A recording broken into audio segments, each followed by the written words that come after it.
Good morning. Take your Bibles to Matthew chapter number 22. And while you turn to Matthew 22, I just want to say happy 4th of July, happy Independence Day.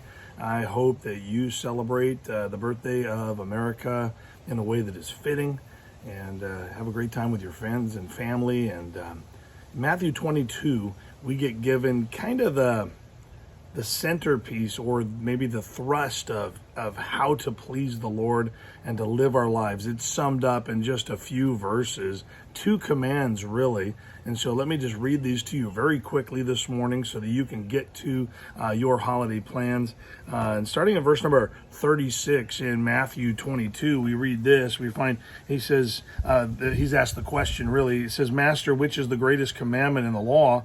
And in verse number 37, Jesus said unto him, Thou shalt love the Lord thy God with all thy heart, with all thy soul, with all thy mind. This is the first and great commandment. And the second is like unto it, Thou shalt love thy neighbor as thyself.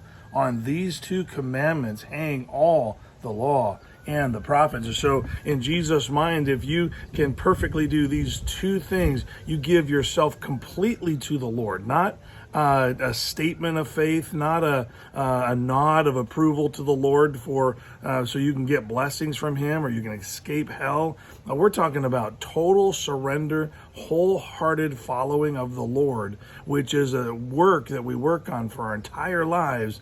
And then he says, then also you need to stop putting yourself above your neighbors and start loving your neighbors as if you were loving yourself. So he doesn't tell us to love them more. He says love them the same amount that you already love yourself. How many of you realize that you don't have any trouble loving yourself? And so he says everything is summed up in those 2 things. You want a better America? You want a better nation? Then love the Lord thy God with all thy soul, everything that you have, all your might, all your strength, everything that is about you, love the Lord with that. And then love your neighbor as yourself.